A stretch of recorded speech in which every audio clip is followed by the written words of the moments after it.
Hi, this is Jake from ColdWarCollectors, and we're starting a new series called Helmets of the Warsaw Pact, something me and Luke thought of.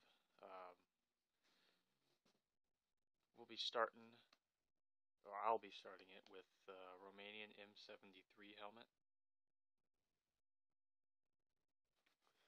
Now, the M73 was, was modeled after the Romanian World War II version of the helmet, which was actually Dutch in origin, and were imported to Romania in 1939, and that helmet was called the M34. And it's very similar. In fact, I believe it even has the same type of close, the liner's kind of similar. The shape is similar, but on the M34, there's a back piece that comes off further, and it looks kind of more like a fireman's helmet or something. Now, after World War II, when the Soviets took over Romania and installed their own government, the Romanian army went over to using the Soviet SSH-40, and they used that for the 50s, 60s, up until 1973. But more on the SSH-40 on another video. That'll probably be something that Luke does. So in 1973, to get rid of, just more Soviet influence in their military and their country, they went back to a similar Dutch design, but made it their own. So they cut it down a little bit around the back, compacted the shell, made a whole new liner, and voila, the M73. Give you all different angles. So it's got an interesting shape. It's definitely much different than any other Warsaw Pact helmet or any other helmet in the world, for that matter. It's very distinct in its shape and look. You would think it wouldn't. Oh, whoopsies! Not very sturdy.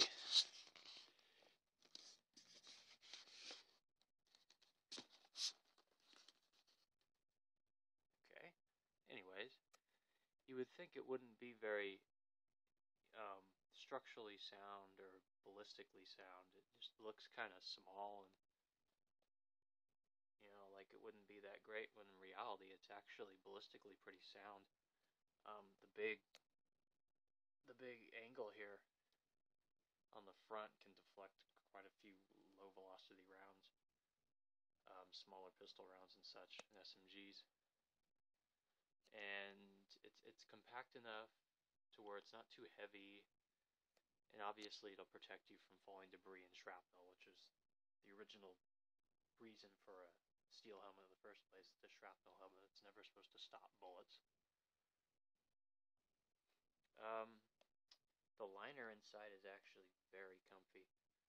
In fact, I believe this is my most favorite liner design in any helmet, and I kind of think of it as like the Cadillac of helmet liners. So in here we have, on the bottom is wool fabric, just like on the coats and uniforms. It goes underneath to provide an extra padding under that, and to get a bit of warmth, I reckon. Then you have your 4 leather flaps come down, so there's all your dates, there's all your stamps, factory stamps, date and such. You have your 4 flaps. Now there should be a leather string in here that would tie them up, but some don't come with them, and whatever. To be honest, it doesn't matter. It's better to have it loose if you want to wear your Ashanka or your side cap underneath it. And then you have this back flap, which you could wear down like this. I've seen pictures, a lot of pictures of people doing this. It's just easier, especially if you have your Ashanka on. But this flap is actually meant, you could loosen and tighten it as you wish, meant to fold it up, and it's supposed to go behind your head and on your neck. So what it does is just provides extra support for your helmet, and so your helmet doesn't go, shaking around when you're running or anything. Your helmet stays real firm and sits, and made to sit a little, have a front tilt over it. It's not supposed to be sitting up high like this. So it keeps it sturdy. Chin straps, real thick, dark leather. Real long too, so it can accommodate an Ushanka. And just simple 2 loops. You loop it through both, and then you loop it back to the other one, and you bring it up. And since it's so long, you can bring it up, put it through this, and then put it up here, and it'll go up.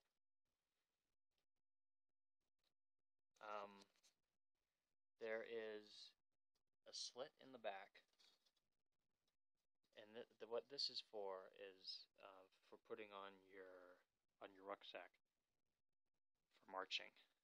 So you're supposed to put the bill in the front into a little leather sleeve on the back of your backpack, and then it goes into like kind of a X or 4 square harness, and then there's a leather strap that goes over and goes through this slit, and then attaches to the top of the backpack so your helmet doesn't shake around too much.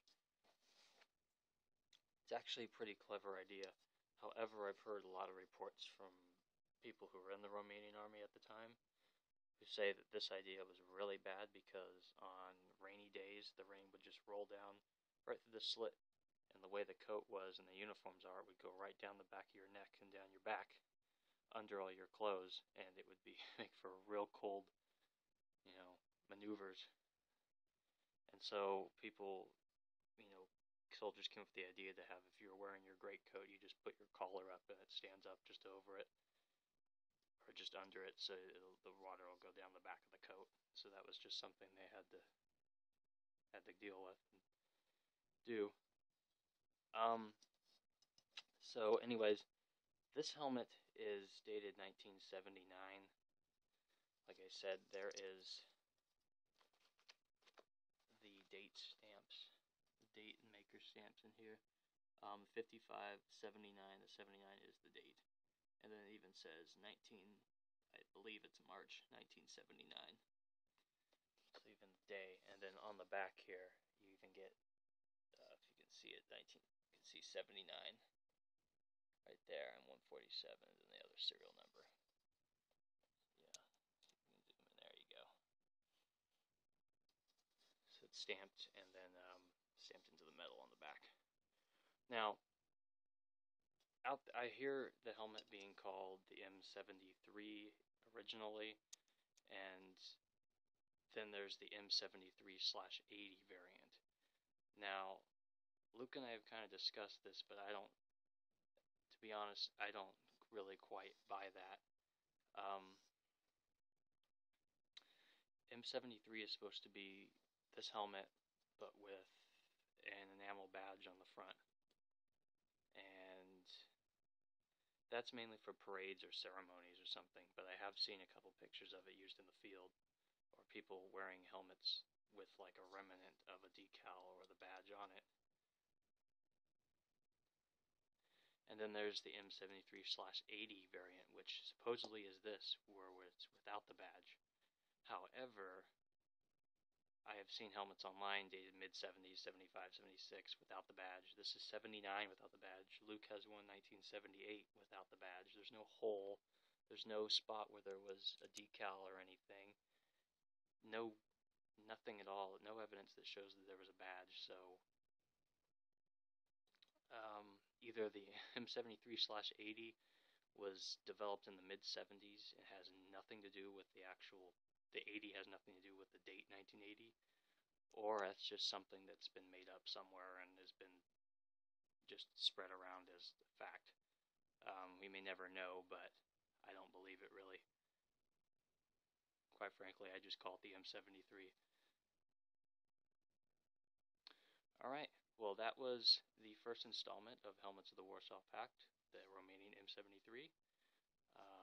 Hope you enjoyed it, and look out for new ones coming out soon.